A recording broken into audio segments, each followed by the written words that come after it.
क्योंकि एक भाषा और एक संस्कृति को बनने में हजारों साल का संघर्ष लगता है, हजारों साल का मेहनत लगता है, तब एक जाकर भाषा और एक संस्कृति का विकास होता है। और कोई सरकार आएगी और हमारी भाषा संस्कृति को अगर नष्ट करने का प्रयास करेगी तो हम उसका मुंहतोड़ तो जवाब तो देंगे। और इसी के साथ इस आंदोलन की आगाज होती है, एक विद्रोह की आगाज होती है, एक क्रांति की आगाज होती है, जो झारखंड के इतिहास को, भूगोल को पलट देने का क्षमता रखती है। क्या क्षमता रखती है? जब झारखंड हमारी मिली थी तो उसमें 3 आधार तय किया गया था कि झारखंड भौगोलिक आधार पर मिलेगा, सांस्कृतिक आधार पर मिलेगा और प्रशासनिक आधार पर मिलेगा। भौगोलिक आधार तो हमको मिल गया, प्रशासनिक आधार भी मिल गया, लेकिन हमारी संस्कृति को नष्ट करने का एक षड्यंत्र था बाहरी तत्वों के द्वारा, जिसको हम लोगों ने एक बहुत बड़ा मानव श्रृंखला बनाकर उसका मुंहतोड़ जवाब देने का प्रयास किया था और दिया था। उसके बाद वहां से आंदोलन रुकती नहीं है। 10 जनवरी को रणधीर वर्मा चौक में एक बहुत बड़ा पुतला दहन का कार्यक्रम होता है बारी भाषा के विरोध में। वहां पर हमारे जो अभी अगुआ साथी हैं, क्रांतिकारी आंदोलनकारी टाइगर जयराम महतो की एंट्री होती है, जिसमें वो कहते हैं कि अगर बंगाल बंगालियों का है, बिहार बिहारियों का है, गुजरात गुजरातियों का है, तो झारखंड का करो बाप के लगेगी। ये यहाँ से एक एंट्री होती है एक टाइगर की। वो टाइगर जो झारखंड के सारी सिस्टम को हिला के रख देती है। आज हमारे अंदर जो लाखों लाखों की संख्या में जो यहाँ पहुंचे हैं, हमारे अंदर जो झारखंडियत की भावना जगी है, वो कहीं ना कहीं इस शख्स ने सबके अंदर वो झारखंडियत की भावना को भरी है। ये उसका योगदान है, ये मिटाया नहीं जा सकता। उसके बाद झारखंडी भाषा खतियान संघर्ष समिति, झारखंडी भाषा खतियान संघर्ष समिति यही नहीं रुकती है। झारखंडी भाषा खतियान संघर्ष समिति की 2 फरवरी का एक कार्यक्रम होता है डुमरी में। डुमरी में एक कार्यक्रम होता है जिसमें मुख्य वक्ता टाइगर जयराम महतो को बुलाया जाता है। उसमें भी टाइगर जयराम महतो गरजते हैं, दहाड़ते हैं, शेर की तरह पंजा मारते हैं और वो वीडियो झारखंड ही नहीं, भारत ही नहीं, हर देश के कोने कोने में फैलती है। फिर वही बात कहते हैं कि बिहार बिहारियों का है, बंगाल बंगालियों का है, महाराष्ट्र मराठियों का है, गुजरात गुजरातियों का है, तो झारखंड झारखंडियों का होना चाहिए। और ये मैसेज जन जन तक पहुंचती है, हर छोटा बच्चा, बुजुर्ग, महिला तक ये बात पहुंचती है और उसके अंदर एक झारखंडियत की भावना जागती है। और वहां से उलगुलान की शुरुआत होती है जो कोल्हान के क्षेत्र में फैल जाती है।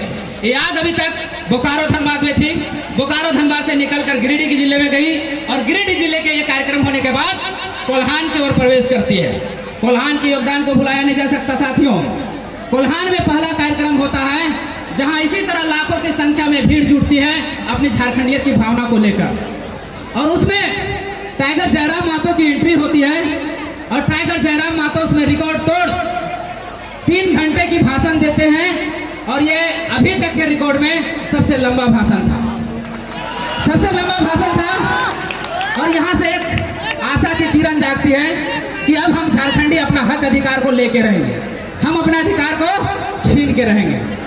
उसके बाद ये रुकती नहीं है, चलते रहती है। समर गाथा का इतिहास थोड़ा लंबा है लेकिन सुनना जरूरी है।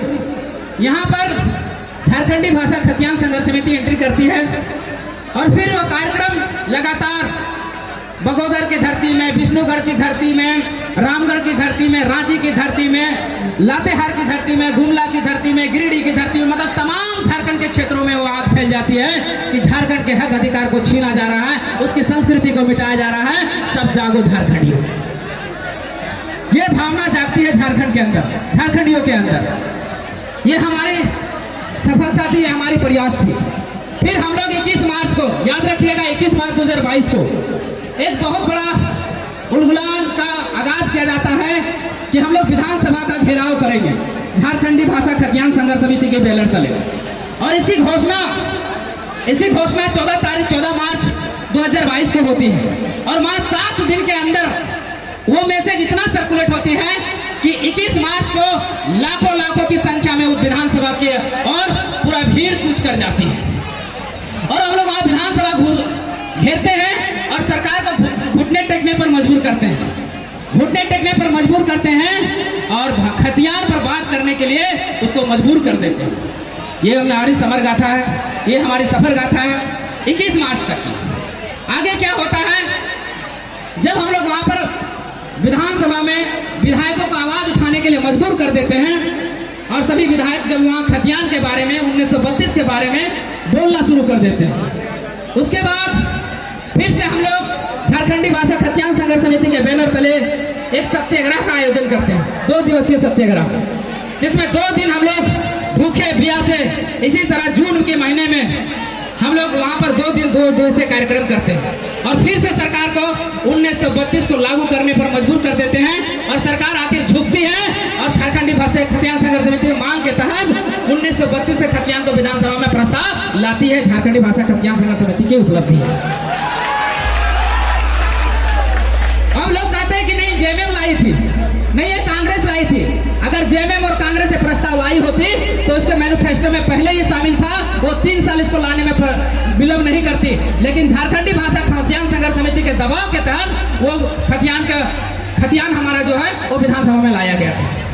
ये हमारी उपलब्धि है, ना कि जेएमएम की, ना कि कांग्रेस की, ना बीजेपी की, ये हमारी उपलब्धि है। हम लोगों ने संघर्ष किया, 450 सभाएं झारखंडी भाषा खतियान संघर्ष समिति के बैनर तले हुई, तब जाके सरकार इस पे पहल करने का प्रयास किया। उसके बाद ये निरंतर हमारी लड़ाई चलती रही और आज उसी का झारखंडी भाषा खतियान संघर्ष समिति का आज हम पूरा झारखंड में फैल चुके थे, लेकिन हमें अंदाजा नहीं था कि हम कहां तक फैले हैं, किस हद तक गए हैं। संथाल गए हैं कि नहीं, कोल्हान गए हैं कि नहीं, पलामू प्रमंडल गए हैं कि नहीं, दक्षिणी छोटा नागपुर गए हैं कि नहीं, उत्तरी छोटा नागपुर गए हैं कि नहीं, उसी को जांचने के लिए, उसी को परखने के लिए आज झारखंड के सभी जिलों से साथियों का आह्वान किया गया था और आज सभी साथी ने एकजुटता का परिचय दिया है और लाखों की संख्या में यहाँ पधारे हैं। इसके लिए हम झारखंडी भाषा खतियान संघर्ष समिति के सदस्य होने के नाते आप लोगों को कोटि आभार करते हैं, कोटि धन्यवाद देते हैं। हम ये तो हमारी झारखंडी भाषा खतियान संघर्ष समिति की समर गाथा थी, सफर गाथा थी। 2 शब्दों के साथ हम अपनी वाणी का विराम देंगे। न हम सफर से निकलेगी, न हम नसी से निकलेगी, न हम सफर से निकलेगी, न हम नसी से निकलेगी, ये मेरे पांव का कांटा है, हम ही से निकलेगी। जय झारखंड। क्या फर्क पड़ता है इस देश में राजा कौरव हो या पांडव, क्या फर्क पड़ता है इस देश में राजा कौरव हो या पांडव। जनता तो बेचारी द्रौपदी है, जनता तो बेचारी द्रौपदी है। अगर कौरव राजा हुए तो चीरहरण के काम आएगी, अगर पांडव राजा हुए तो जुए में हार दी जाएगी। एक बार बीजेपी की सरकार बनती है, एक बार कांग्रेस की सरकार बनती है, एक बार जेएमएम की सरकार बनती है, एक बार आसू की सरकार बनती है, सभी ने हम झारखंडियों को चीरहरण करने का काम किया है, सभी ने हमें लूटने का काम किया है। अब एक आगाज हुआ है, एक टाइगर बाहर आया है।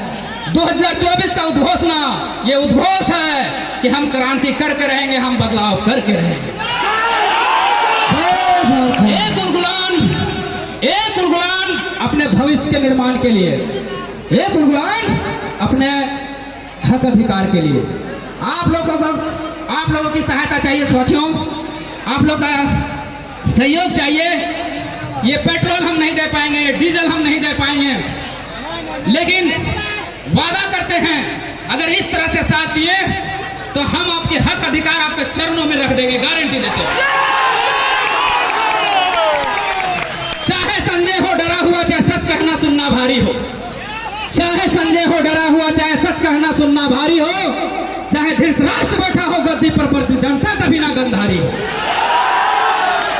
आज सारा जो सरकार बैठी हुई है वो अपनी महत्वाकांक्षा में धृतराष्ट्र बनी हुई है, अंधी बनी हुई है। कितना हम झारखंडियों का चीरहरण हो रहा है, कितना हमारा हक अधिकार को लूटा जा रहा है। लेकिन उसको दिखाई नहीं दे रहा है। हमारा कर्तव्य बनता है, हम झारखंडियों का कर्तव्य बनता है कि हम गंधारी की तरह आंखों में पट्टी ना बांधें।